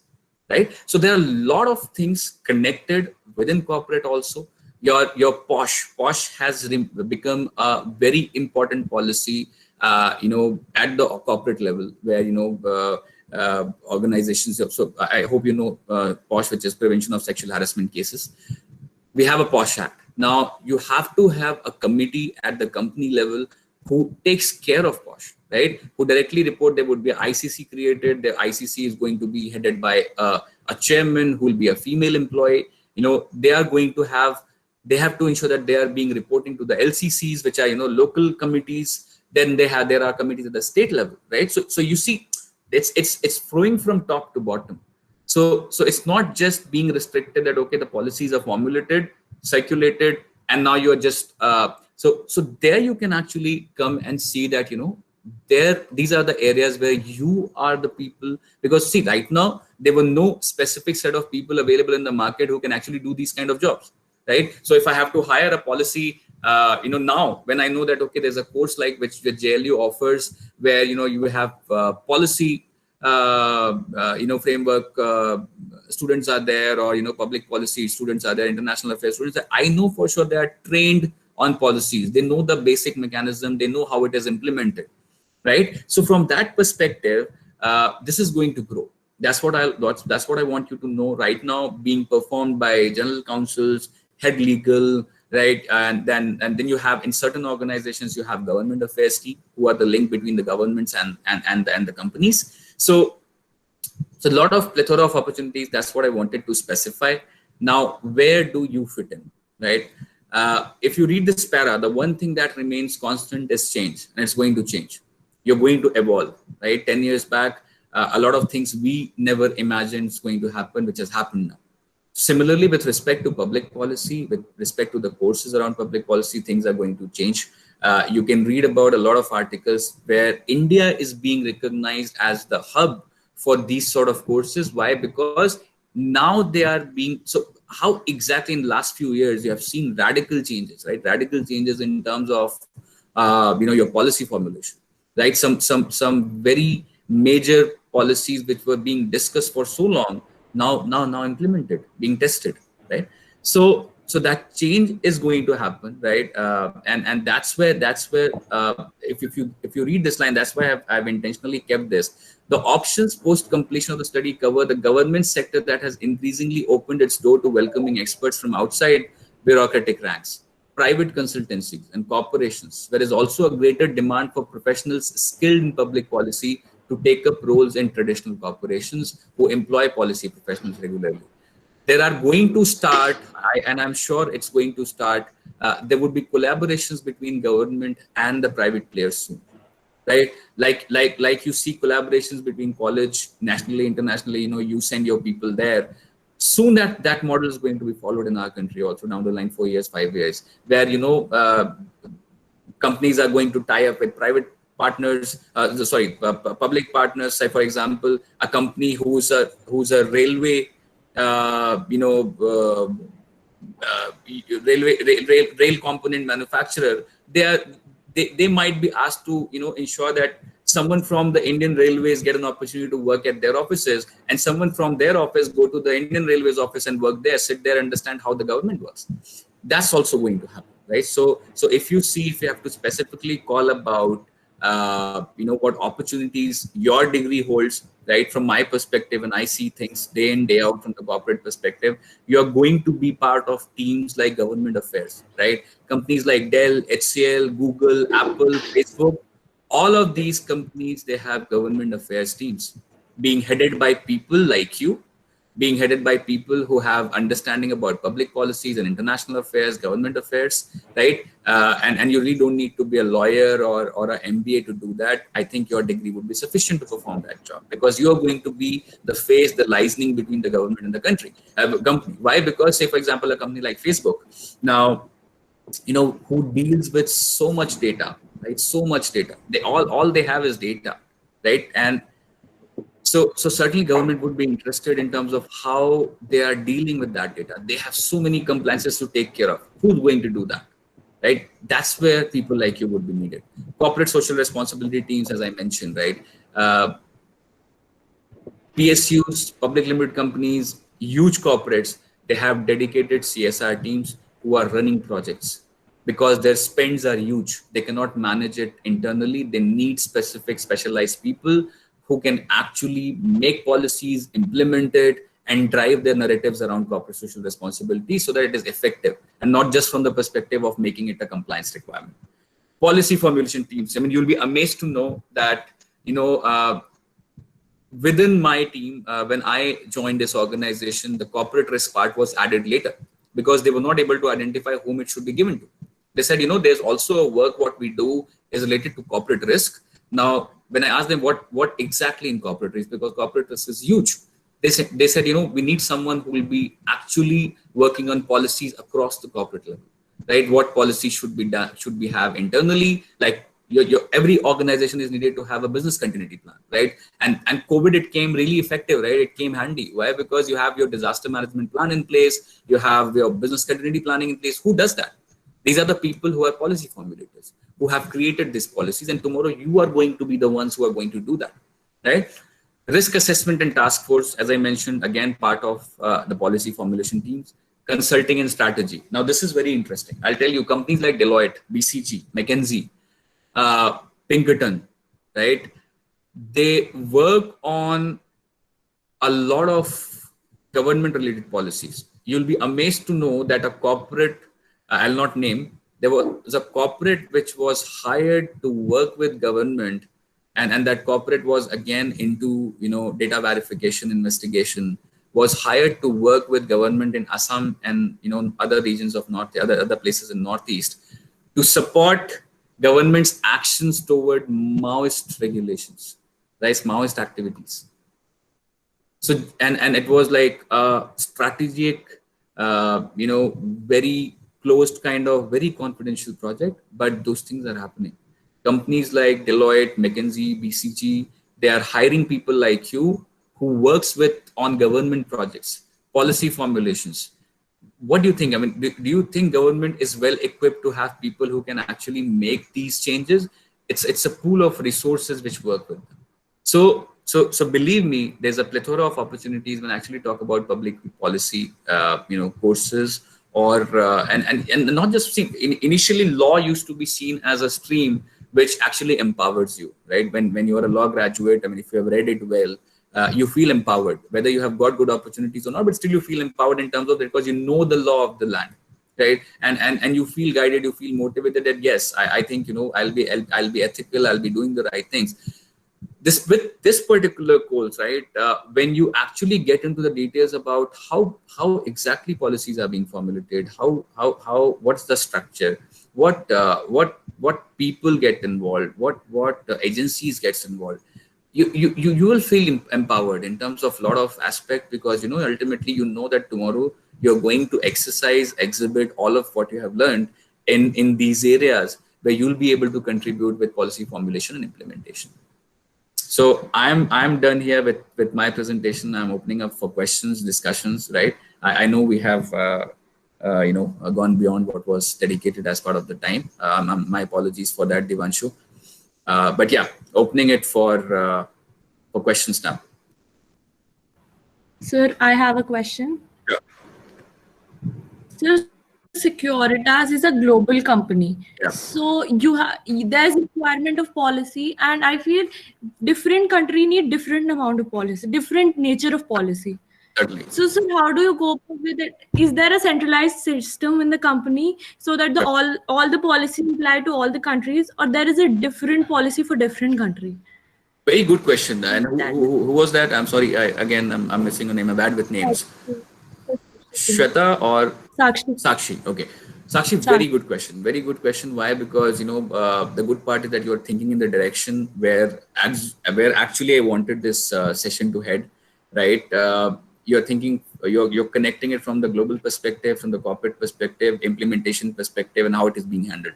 Now, the answer is multiple fold. Now, there are certain policies. So I mean, if specifically I have to answer about Securitas AB is the organization, which is our, the global organization. And then we have an entity in India.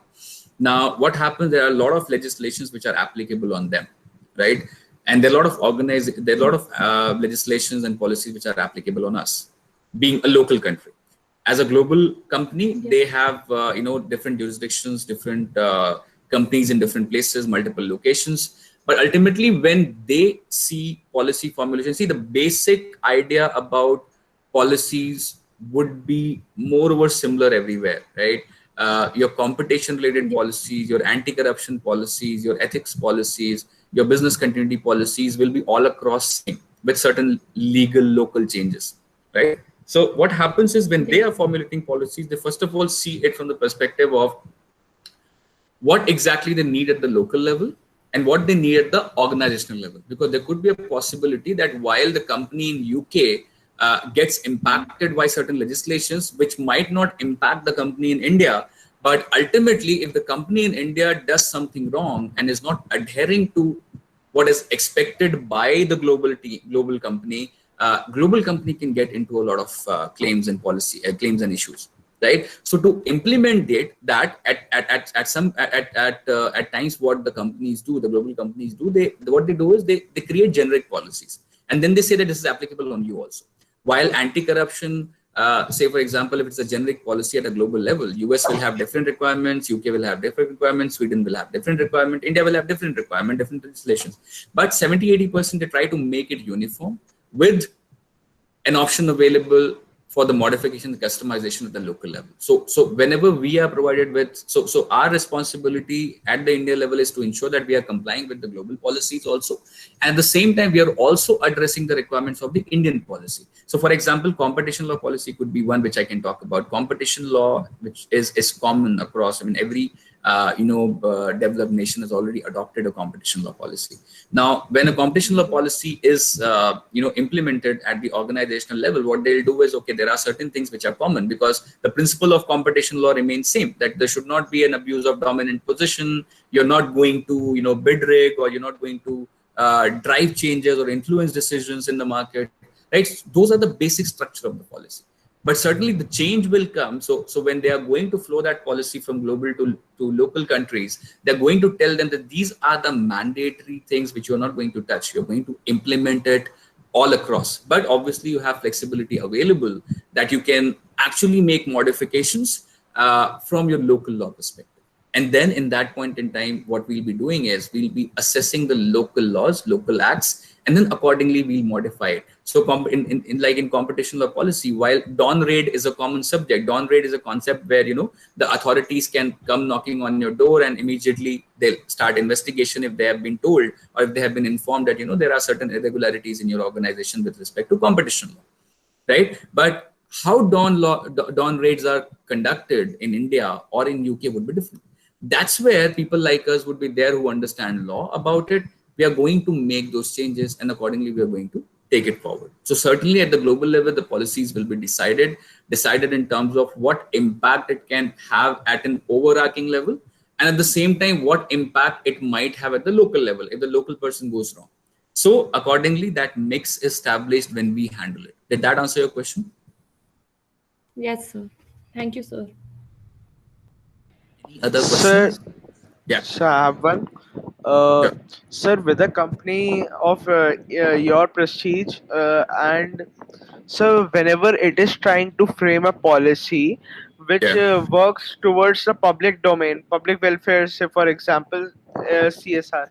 So, Yeah. sir, while framing these policies, do you only keep the company's benefit as well as people's welfare in mind, or are those policies also driven by concern of how media or other forums will interpret it? Okay, again, a very good question. And I was really not expecting it. These are very strategic questions, and I'm glad that we have a group of people who are actually asking these questions. Now, again, the answer cannot be in black and white for this. There are a lot of organizations who do things just for the sake of compliance perspective, because obviously there's a compliance requirement that you have to spend certain amount of money. But majorly, like bigger corporates, when I talk about the company in which I'm working, or all bigger corporates, what they try to do is they ensure they're not just spending, there's a thought behind it, right? They are actually ensuring, and that's why I said, that's when they actually employ people who understand it. Otherwise, you have finance team which is sufficient to just allocate that money somewhere, right?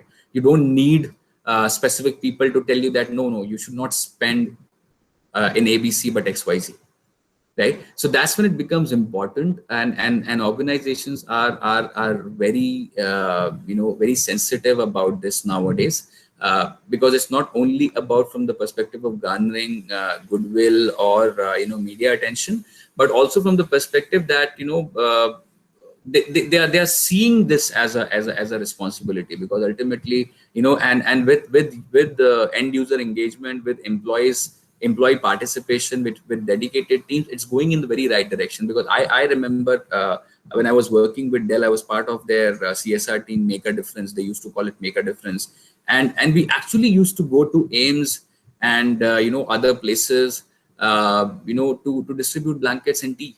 When things used to be really bad for them, their loved ones were inside the hospital and they used to like sleep on roads. We actually used to go there, so there was a sense of good doing was also there, and then obviously there was a sense of cause also there. At the same time, you carry that brand when you're doing it, right? So you are not just doing it for yourself, but you're carrying that brand. So you have to ensure that you are doing the right things. So in any organization of a big repute, a good stature, and I guess like every organization these days, they are very focused on this.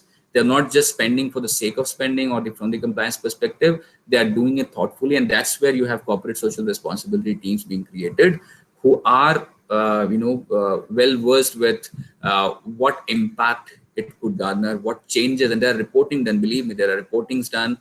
There's a proper analysis which happens with the internal committees where you explain them that if you Companies Act specifically mentions that as part of your director's report, which goes with your annual return when you do the annual filings, mandatory CS filings, that has to have a proper description about CSR. That policy is more stringent for public limited companies or listed companies, right? So you have to actually explain what value you derived from it. So it's a thought through process, and I guess like all companies across they're taking it very seriously and taking it very strategically, not just from the compliance perspective, but also from supporting a cost perspective. Did that answer your question? Yes, sir. Thank you for that. Any other question?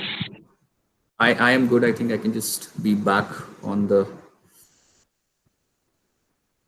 Yes, sir. I just wanted to ask that. When it comes to a core company or a core industry, we talk in terms of data privacy and data protection. So Okay. why the companies are not readily connecting themselves with the NAT grid that the governments are promoting?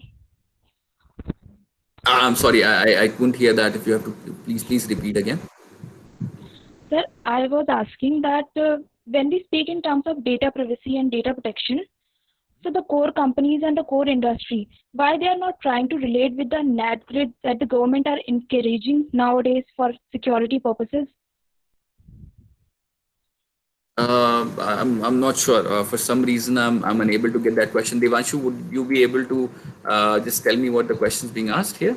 I'll just Shweta. In the meantime, I'll just ask you if you can just type it in the chat box because your voice is cracking. So even Yes, we sir. were unable to hear that particular thing. So by the time Shweta is typing that in the chat box, if we have got any other question. Sure. Hello, sir. Devanshish here. As we have talked about the public and private organizations working together, so Yeah. I think I need your views on it. That if the government is relying and depending upon the private sector nowadays, so do you think that it's a key tool for the privatization? Yes, that's the main reason for privatization. And if you see, like, every aspect of it is basically heading towards making India a superpower, right? The next big name, because obviously, even if you see, and again, yesterday I was watching a video where about this narrative thing only, where there was a point that U.S. citizenship, right? U.S. citizenship, or people willing to go to other countries. It's increasing. Why? Because they have a narrative being driven. They are being shown as countries which are evolved, right? So from that perspective, even if you see in India, I mean, these reforms are very much needed, right? So if you because your skill set is available. I don't deny that the skill set is not there at the public companies level or at the government companies level, but certainly a lot of I would say that a lot of people, right? Majority of us, I mean, we don't get an opportunity to work for government organizations or public organizations. Ultimately, we get taught, and then we derive our degrees and we work for corporates. So that's where the need is realized by the government, that yes, the skill set is there, right? The means are there, the intent is there, the resources are there. Why not to? All what they need is the support from the government, because ultimately the apex institution is the government. They have to make things viable for the players to get into something. So from that perspective, obviously privatization is being driven by I mean, the intent is same, that ultimately it should be for the growth requirement, right? Ultimately, all these reforms, what you are seeing right now with respect to educational policy, connecting with Aadhaar, demonetization, GST changes, right? Having one tax regime, your ease of doing business, FDI regulation. If you see, like, they're all heading in one direction, right? Why? Because ultimately the objective, and it's being done in phased manner. If you actually try to assess it from the policy maker perspective, or a overall, if you try connecting the dots, you'll be able to decipher that we are heading in the right direction. I mean, you really cannot blame the current financial scenarios, or GDP is going down. Obviously, those are the issues, but that cannot be fixed in a day. It will result out of the culmination of different policies, different actions which are being taken, which are being worked upon, and privatization would be one of them, right? Just to bring out efficiencies and synergies, right? Synergy is a very, very common concept within corporate. Initially, it was a concept only for corporates to corporate, that okay, two companies are deciding to merge, they obtain synergies. Now, that is the term which is now also being seen from the perspective of government institutions, that they are also realizing that yes, what synergies they can derive when they actually collaborate with private players, and that's how this privatization concept is gaining very, very, very much attention nowadays. Did that answer your question? Yes, sure. Thank Great. Any other question? I hope so that the questions have already been answered, and I was just waiting for Shweta's question, but I hope that due to some network thing, she just missed out with the connection as well. On that note, I'll request everybody if they can just on their webcams only for a second, so that we can have a group photograph with sir. So to create a good memory, and to mark also the inaugural session of this Wow Wednesday, the Words of Wisdom, where we have Prashant sir here with us as well. So everybody, I request you to come on their webcams.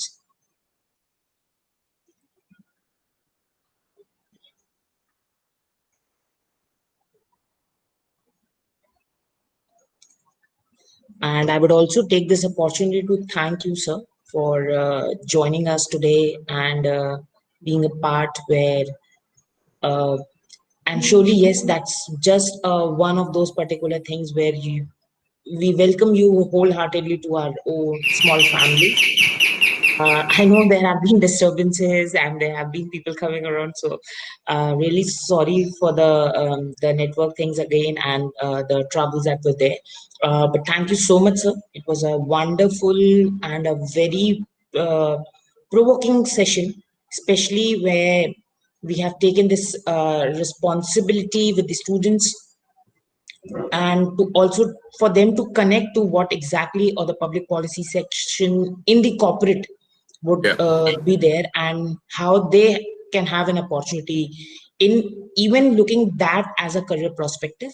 I would also like to inform that yes, this is one of those particular areas, and especially where the people in the corporates are looking for specialized degrees on public policy. And I guess Prashant sir would agree with me on that particular thing. That as in for now, for the public policy, as he was mentioning, for the Aadhaar, we had Nandan Nilekani as an engineer, or the MBA persons who are being taken into that particular perspective, or even for the mass media personnel that have been taken care of.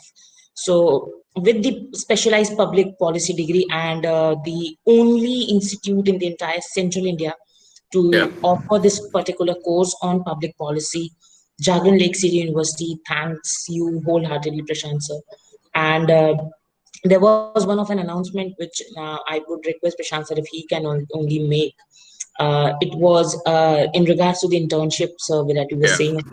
So it would be very great if you can just announce it right here.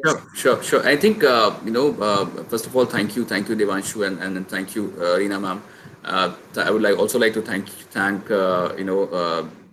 Jagran Lake City University for providing with this forum and obviously considering me for this inaugural session.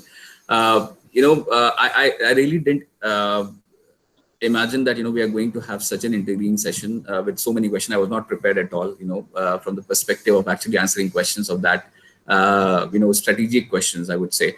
But I'm glad to see that your first batch has people who are actually thinking in the right direction, right? I would say they are thinking in terms of not only from the policy formulation perspective, not just at a theoretical level, but actually aligning it, connecting it with the current scenarios going on, which is very good. And this shows that it's heading in the right direction, right? With the right set of people, and obviously in your able guidance and supervision, certainly it's going to do really great. That's what I feel personally. But the announcement certainly was that we would be happy, and with so many people, I think initially I just thought that we'll have few people for internship which we can onboard. But with so many great minds which I observed on the session, I think we can certainly do this. Is that let me have a word with the management and see how many of them we can accommodate, because obviously I personally feel that a lot of value can be derived, that the kind of research they have, because then they are asking questions. That means they're reading also. They have not just registered for a course for the sake of registering on a course, but looks like all these people are motivated to actually derive what they want to derive. So thank you for that. Thank you for those amazing questions. Again, the privilege was all mine, and it's great. It was great being here. Thank you for having me, and all the best. I mean, we'll soon connect, Devanshu, in terms of what exactly we are going to do in terms of the internship prospects. Sure. Thank you so much, sir. And on that note, thank you, Prashant. Know that you have been always there for us, and now officially I guess it's just a couple of formalities left, and that I can formally announce that we are ready to take you on board in the capacity of an advisor in the National Advisory Board or the National Industry Board as it connected across. So thank you for accepting that invite as well. Thank you, students. Believe me, I really feel proud as your teachers today for the amount of question. And there's only one thing that I was keeping myself calm enough that I'm not going to answer anything today. But major of me, my questions was there, which Prashant was like regarding the IBC or other things. So yeah, surely for that thing, thank you so much, sir, on behalf of the entire Jagran School for Public Policy. Yes. And I'd also like to thank all the faculties for connecting in, and my dear students. Thank you so much. It was a lovely session, and nearly very great insights toward the corporate side of the public policy. Thank you so much. And continuing the legacy, the next Wednesday we'll also have someone from the industry directly interacting with you so that you can grasp this particular report. Thank you, Prashant sir. Thank you, everyone. Thank you.